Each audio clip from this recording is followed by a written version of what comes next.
Shalom, shalom à tous les enfants de Dieu, à tous ceux qui suivront aussi cette parole de près comme de loin.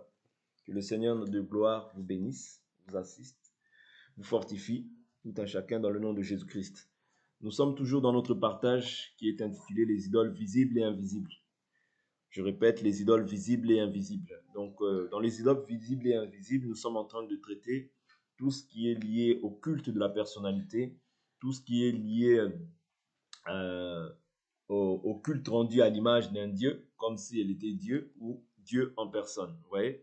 Donc, nous sommes en train de voir, d'essayer de prendre tous les aspects qui peuvent prétendre ou bien sembler être Dieu, mais qui ne l'est pas en réalité, mais qui sont simplement l'imagination des hommes. Ok? Donc, prenons 1 Corinthiens 10, verset 14. L'Écriture nous dit, c'est pourquoi, mes bien-aimés, fuyez l'idolâtrie. Donc, l'idolâtrie, on la fuit. Ok? L'idolâtrie, on la fuit. Donc, quand tu vois l'idolâtrie, tu ne peux pas demeurer, tu dois fuir. Ouais, c'est un commandement que Dieu nous laisse. Prenons, nous étions dans le livre de Deutéronome chapitre 4, où nous avons essayé de voir quelques points qui sont liés à l'idolâtrie. Deutéronome chapitre 4. Deutéronome chapitre 4. Je reprends l'écriture au verset 2. Vous n'ajouterez rien à la parole que je vous commande et vous n'en retrancherez rien. Vous n'ajouterez rien, vous n'en retrancherez rien. Mais vous observerez les commandements de l'Éternel votre Dieu tels que je vous les donne. Vos yeux ont vu ce que l'Éternel a fait à l'occasion de Baal-Péor. L'Éternel ton Dieu a détruit du milieu de toi tout homme qui s'était rallié au culte de Baal-Péor. Voilà pourquoi je vous dis souvent que le péché de participation aussi existe, bibliquement parlant. Vous comprenez? C'est-à-dire se rallier à un autre Dieu, c'est être ennemi de Dieu. Et quand nous voyons un autre Dieu, nous ne voyons pas simplement le fait de pouvoir aller vénérer une idole, bien que ça le soit aussi. Okay? Je n'exclus pas cette chose-là. Okay? Je n'exclus pas cette chose-là. Mais le fait de vénérer un autre Dieu, c'est aussi embrasser un autre enseignement. C'est un autre Dieu. C'est aussi refuser de mettre cette parole en pratique. C'est aussi ajouter, c'est aussi retrancher. C'est se rallier à un autre culte. C'est-à-dire quelque chose qui ne sauve pas. Vous comprenez? Quelque chose qui ne sauve pas, c'est la chose la plus grave. Parce que si tu écoutes la parole, c'est pour ton salut. Ne vous trompez pas en vous ramenant des faux raisonnements, en vous disant que bon, j'ai déjà le Saint-Esprit, c'est bon. Non. Le Saint-Esprit, ouais, c'est la parole. Oh, j'ai le Saint-Esprit, c'est bon. Est-ce que simplement pour ça? Ouais. Aujourd'hui, c'est ça les raisonnements qui règnent dans l'entendement des hommes. Seulement pour ça. Seulement pour ça. Seulement pour ça. Donc Dieu va pas. Oui, Dieu, oui. Parce que Dieu est derrière sa parole pour l'accomplir. C'est-à-dire, toute chose, on ne le met pas en pratique, c'est une désobéissance. Quand tu n'as pas la connaissance, ce n'est pas une désobéissance. Mais lorsque tu as la connaissance et que tu refuses de le mettre en pratique, c'est la rébellion vis-à-vis de Dieu. Satan, Lucifer, était au ciel. Dieu ne l'a pas épargné. Oui. Dieu ne l'a pas épargné. Pourquoi? Parce que il y avait des choses, c'est-à-dire il voulait être semblable à Dieu. Vous voyez? Il voulait être semblable à Dieu par le sens du commerce qui était monté dans son cœur. Vous voyez, toutes ces choses-là, vous voyez, qui ont envahi son cœur. Dieu l'a rejeté. Toutes ces choses sont aussi des exemples pour nous, pour que tu ne te dises pas seulement pour ça. Oui, seulement pour ça. Parce que Dieu, c'est la virgule, le point. Vous voyez, c'est le respect de toutes ces choses.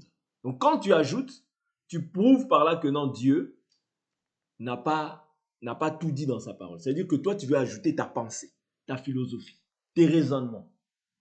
Quand tu retranches, tu veux retrancher la parole en disant que non, Dieu a menti. Or, la Bible nous dit que tout homme soit reconnu comme menteur, Dieu seul soit reconnu comme étant vrai. C'est-à-dire la parole de Dieu, nous croyons que c'est la vérité absolue. Donc, tout homme qui ramène sa pensée, c'est un menteur. Et Dieu dit que quand tu t'attaches, tu te rallies à un autre culte, qu'est-ce que Dieu dit? Il dit, et vous tous, il dit qu'il a détruit du milieu de tout homme ceux qui s'étaient ralliés au culte de Baal-Péor. Nous avions vu cela hier lorsque Balaam avait maudit le peuple, mais comme le peuple était dans la volonté de Dieu, Dieu n'avait pas détruit le peuple. Mais dès lors où les femmes étaient venues, les Moabites, je crois, étaient venus pour pouvoir maintenant rendre un culte à leur Dieu. Vous voyez, rendre un culte à leur Dieu, c'est dans Nombre chapitre 25. L'Écriture nous dit au verset 1, Israël demeurait à Chittim et le peuple se mit à se livrer à la débauche avec les filles de Moab. Elles invitèrent le peuple au sacrifice de leur Dieu et le peuple mangea et se prosterna devant leur Dieu. Vous voyez, c'est ça, ces choses-là que Dieu avait formellement interdit à sa nation, aux Israélites. C'est-à-dire que là maintenant, comme ils se sont livrés au culte des dieux étrangers, c'est alors que Dieu maintenant aussi a détruit. Voilà pourquoi c'est très, très, très important d'observer la parole dans les termes dans lesquels elle nous a été annoncée. Autrement, nous aurons cru en vain. Oui. Et vous, verset 4, et vous qui vous êtes attachés à l'Éternel, votre Dieu, vous êtes aujourd'hui tous vivants. Ça veut dire s'attacher à Dieu, c'est rechercher la vie. Mais s'attacher à des futilités, c'est rechercher la mort.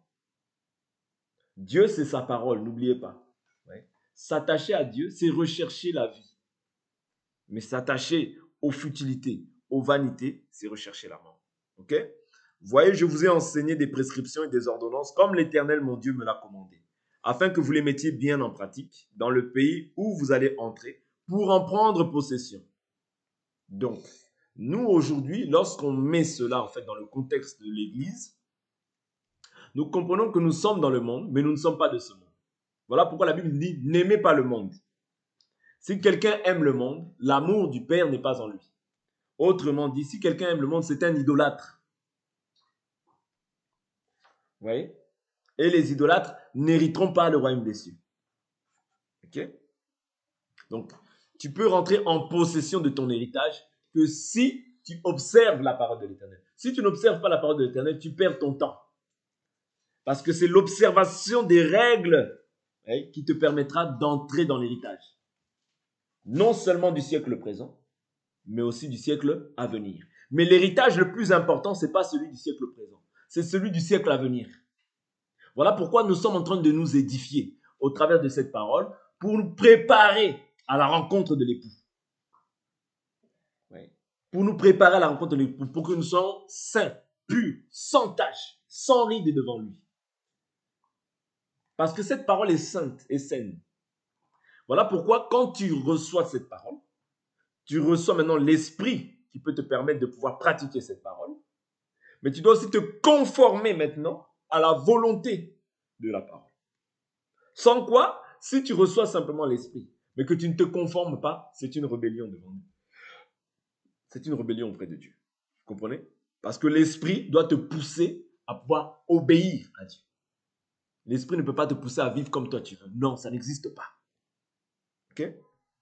Il dit, vous les observerez, vous les mettrez en pratique, car ce sera là votre sagesse et votre intelligence aux yeux des peuples qui entendront parler de toutes ces prescriptions et qui diront, cette grande nation ne peut être qu'un peuple sage et intelligent.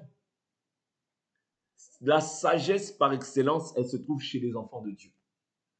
C'est nous qui détenons la sagesse infiniment variée de Dieu. Parce que la sagesse de ce monde, c'est une folie devant Dieu. Et Dieu dit qu'il prend les sages dans leur propre folie. Oui. Dieu dit qu'il prend les sages dans leur propre folie. Mais pour nous, Christ, c'est la sagesse de Dieu. Oui. Christ, c'est la sagesse de Dieu. Mais les sages se glorifient de leur propre sagesse. C'est la sagesse du monde. Je ne dis pas que c'est mauvais, mais je dis que c'est mauvais lorsque toi, tu te bases simplement sur la sagesse du monde et que tu ne recherches pas la sagesse venant de Dieu. Là, c'est mauvais. C'est un défaut. Et là, tu es fou devant Dieu. Oui. Donc, les sages à la face de la terre, c'est nous. Parce que c'est auprès de toi que les gens doivent trouver la sagesse. C'est auprès de toi que les gens doivent dire, non, elle marche d'une manière différente. Lui, il marche d'une manière qui est différente. Vous voyez? De nous tous. Et c'est ça. Parce que tu gardes cette parole, Dieu aussi t'assure, te garantit qu'il va t'accorder aussi la sagesse. Parce que la Bible nous dit, j'avais dit hier, dans Job 3, 29, 29, qui dit, le commencement de l'intelligence, c'est quoi? Le commencement de la sagesse, c'est la crainte de l'éternel. S'écarter du mal, c'est l'intelligence. C'est-à-dire, le commencement de la sagesse, c'est quoi? C'est la crainte de l'éternel. Si tu ne crains pas Dieu, tu n'es pas sage. Tu ne seras jamais sage.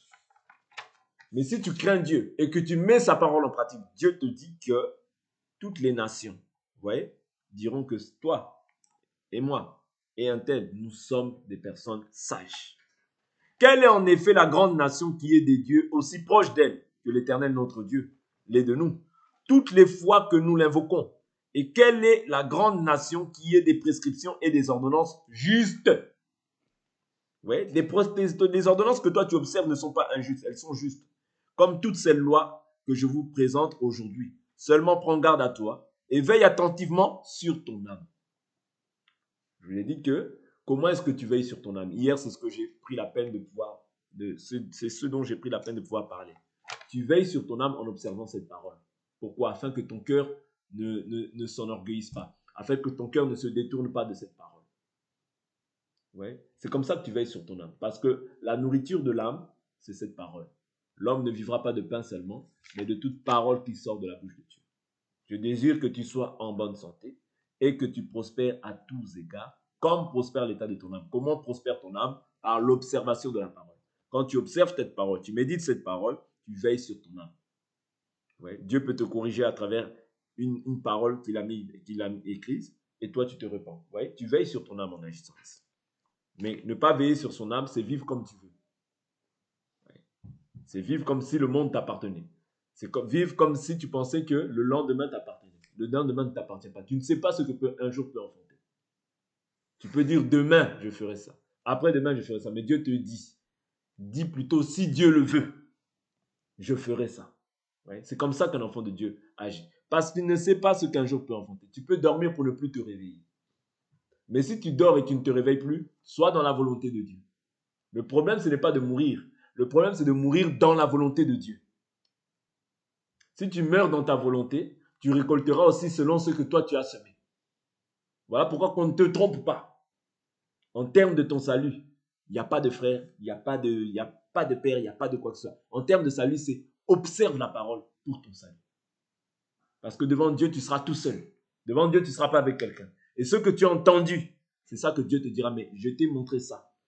Je t'ai montré ça. Pourquoi tu ne l'as pas mis en pratique? Oui, parce que devant Dieu, tu répondras de tes actes toute seule, tout seul. Personne ne répondra de tes actes. Voilà pourquoi écoute cette parole, mets-la en pratique pour que Dieu, tu aies la paix avec Dieu. Et que si tu pars même demain, et que tu pars dans la gloire. Seulement, prends garde à toi et veille attentivement sur ton âme, sur tous les jours de ta vie, de peur que tu n'oublies les événements que tes yeux ont vus et qu'ils ne s'éloignent de ton cœur. Fais-les connaître à tes fils et aux fils de tes fils. Ça, c'est important. Parce que même quand on voit Timothée, c'est sa grand-mère Eunice qui lui avait enseigné ces choses-là. Ok? Donc, c'est très important de pouvoir perpétuer cette parole. Ok? N'oublie pas le jour où tu t'es tenu devant l'Éternel, ton Dieu, à Horeb, lorsque l'Éternel me dit, assemble auprès de moi le peuple, je veux leur faire entendre mes paroles, afin qu'ils apprennent à me craindre tout le temps qu'ils vivront sur la terre, afin qu'ils les enseignent à leurs fils. Vous vous êtes approchés et vous vous êtes tenus au pied de la montagne. La montagne était embrasée par le feu jusqu'au milieu du ciel. Il y avait des ténèbres, des nuées, du brouillard. L'Éternel a parlé du milieu du feu. Vous avez entendu le son des paroles, mais vous n'avez point vu de figure. Il n'y avait qu'une voix.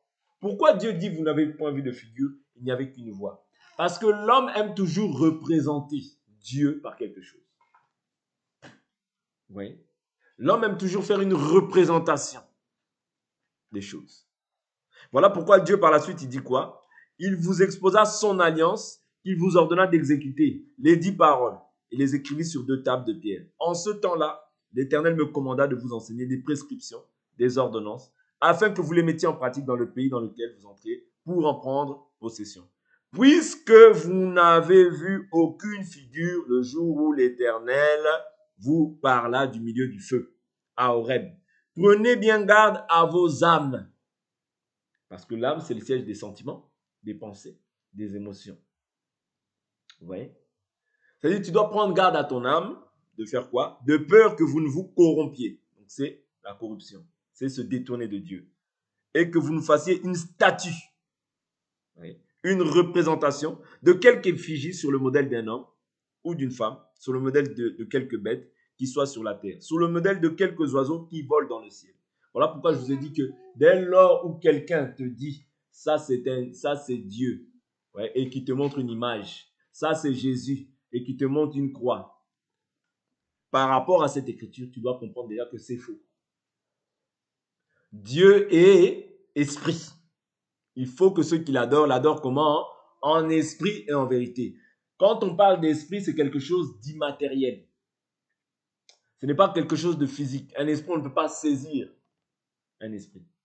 Parce qu'un esprit n'a ni chair, ni os. Ok? Donc, c'est très important. Donc là, Dieu insiste qu'il est esprit. Donc, on ne peut pas le saisir. Tu ne peux pas le faire sur le modèle d'un homme ou d'une femme. Si tu le fais, sache que c'est l'idolâtrie. Ouais. Si tu le fais, c'est un autre culte que tu rends. Ce n'est plus un culte qui est voué à l'Éternel, mais c'est un culte qui est voué maintenant aux idoles. Parce que cette image-là, tu as fait de cette image ton Dieu. Voilà pourquoi même, naturellement parlant, évitez d'avoir des choses qui sont comme des figurines ou qui sont comme des statues. Non, non, non. Évitez ces choses. Évitez. Vous voyez, évitez. Parce que nous, les enfants de Dieu, nous n'adorons que Dieu. Vous voyez? Faites attention, même dans ton cœur. Tu peux voir quelqu'un et tu commences à l'idolâtrer dans ton cœur. Ah, j'aime beaucoup ce joueur, j'aime beaucoup ce joueur. Tu commences à idolâtrer, à coller des posters dans ta chambre. Tout ça, ça peut finir par faire l'idolâtrie. Ça peut être une idole dans ton cœur. Le seul que tu dois adorer, c'est Jésus-Christ. N'aimez pas le monde, ni les choses qui sont dans le monde. Oh Mbappé, oh ceci, cela. Toi, tu commences maintenant à mettre des posters. C'est une idole. Oui, c'est une idole.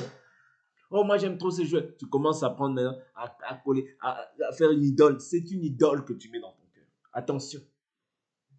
Et les idolâtres, quand toi tu idolâtres une photo ou une image, c'est l'idolâtrie qui rentre dans ton cœur.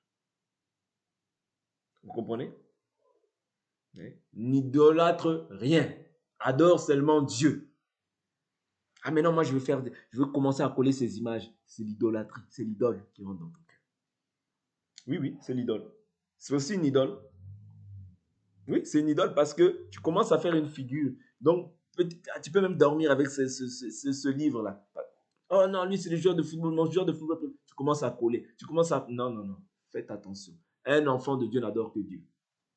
Dieu ne partage pas sa gloire avec un homme, ni son honneur avec les statues. Ok? C'est très important. Parce que on peut se dire, ben non, mais ça, c'est rien. Non, si, c'est aussi quelque chose. C'est aussi quelque chose.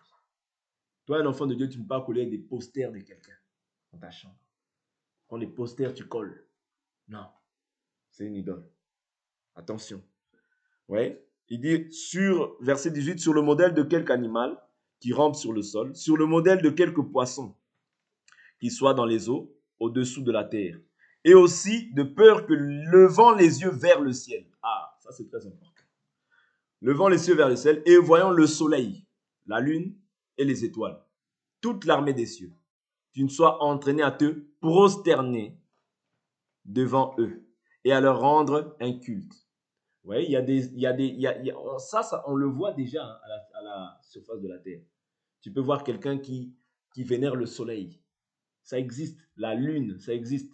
Quand vous voyez l'église musulmane, il y a la lune au-dessus. Vous voyez? Ça existe. C'est-à-dire, ils célèbrent l'armée des cieux.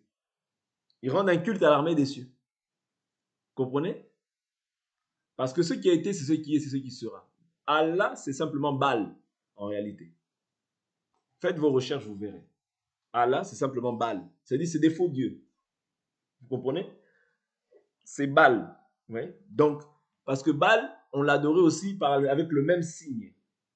Ouais. Le même signe, le dieu lunaire. Voilà pourquoi on appelle le dieu lunaire. Ils célèbrent le dieu de la lune. C'est pour ça qu'en haut de leur mosquée, de leur église, là, il y a un croissant de lune. Ouais. Il y a un croissant de lune. Cela prouve à suffisance qu'ils célèbrent les dieux païens, les faux dieux.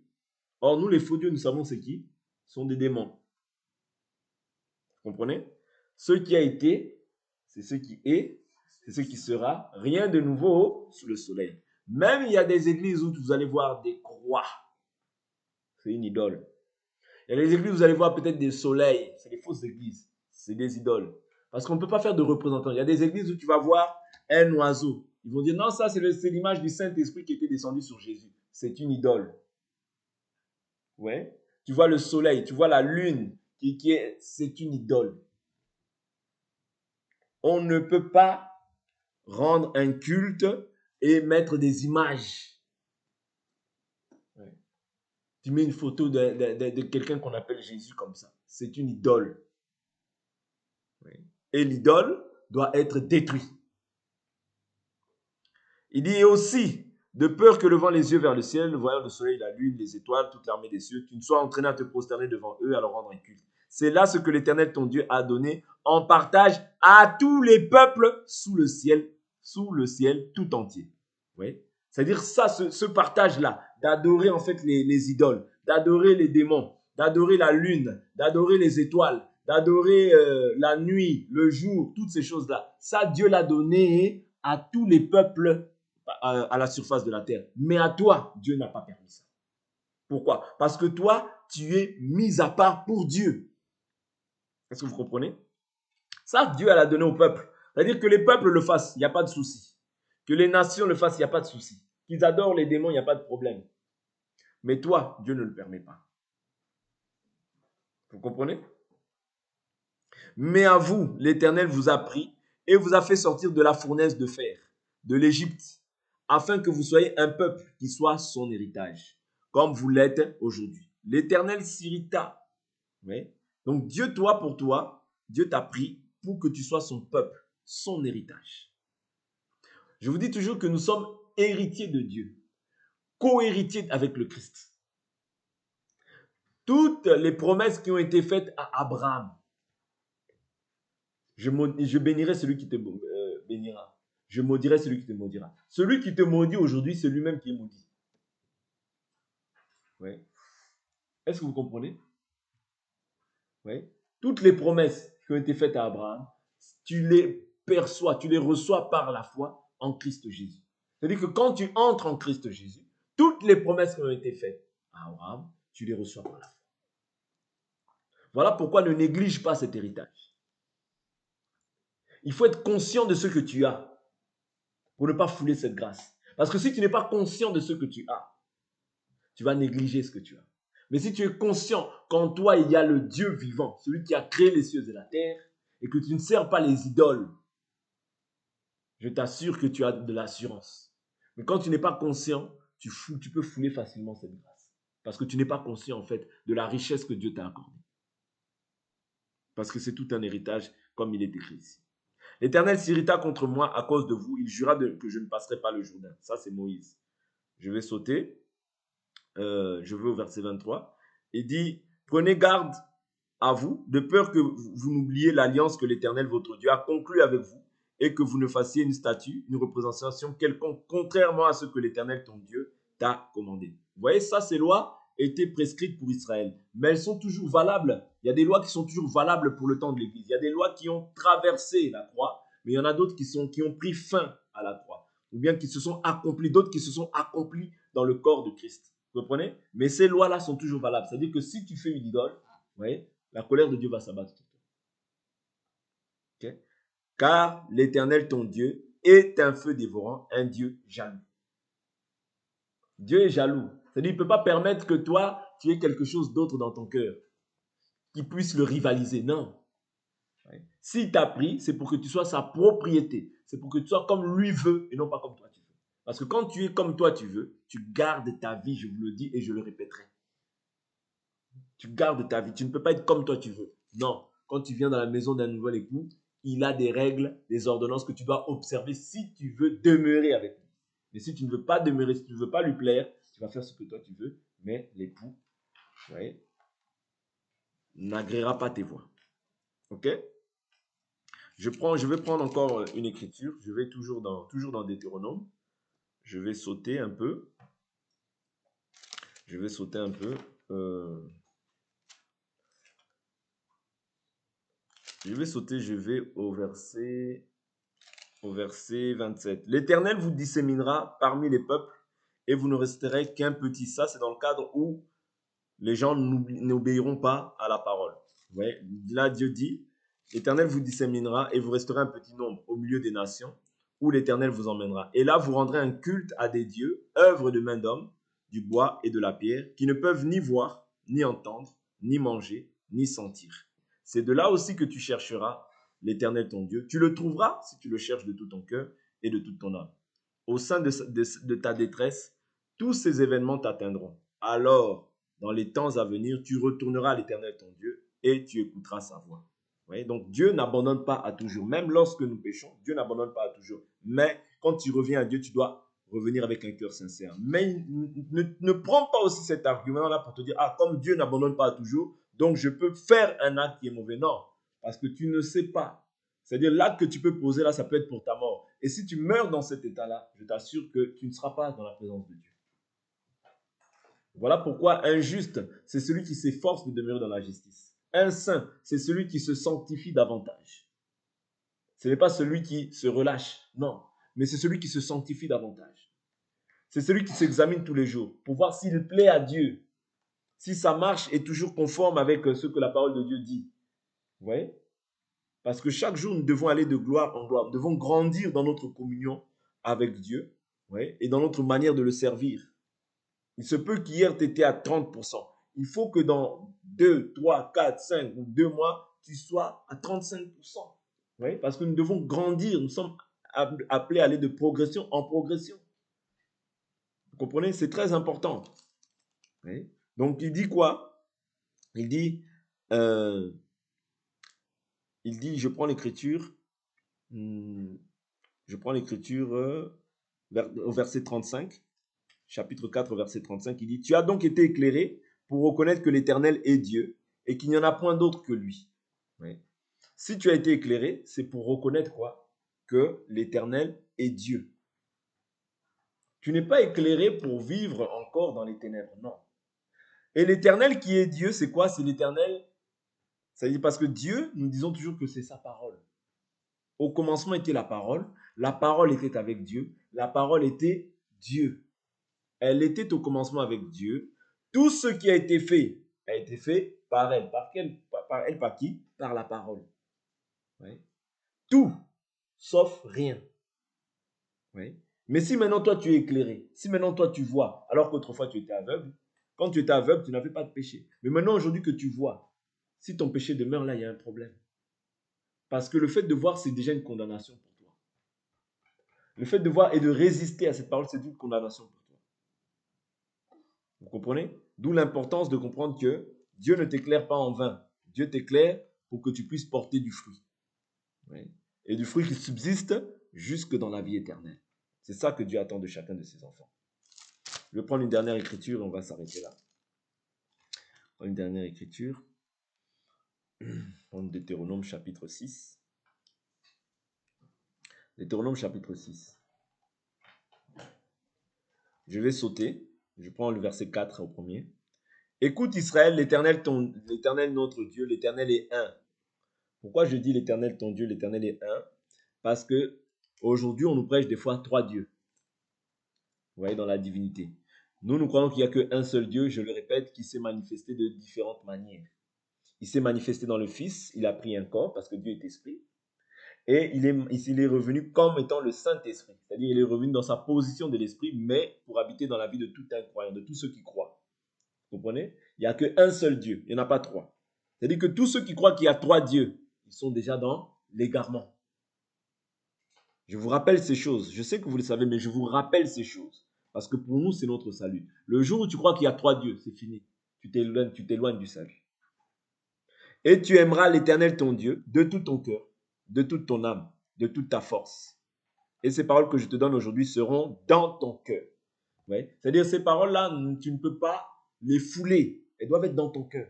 Tu dois les conserver jalousement. Et comment est-ce que tu dois faire? En méditant cette parole, en écoutant cette parole. c'est alors que tu verras que ton âme prendra plaisir. Ton âme doit se plaire dans les choses d'en haut. C'est important. Si vous êtes ressuscité avec le Christ, affectionnez vos choses d'en haut. Pensez à ce qui est en haut et non à ce qui est sur la terre. Parce que la terre, avec tout ce qu'elle renferme, ça passera. Mais la parole, elle subsiste. Et les œuvres bonnes que tu fais pour la parole aussi t'accompagneront. Mais tout ce que tu peux faire pour les hommes, ils peuvent être bien à la manière des hommes, ça passera. Mais tout ce que tu fais pour Dieu, Dieu n'oublie pas. Voilà pourquoi il faut être riche en œuvres bonnes.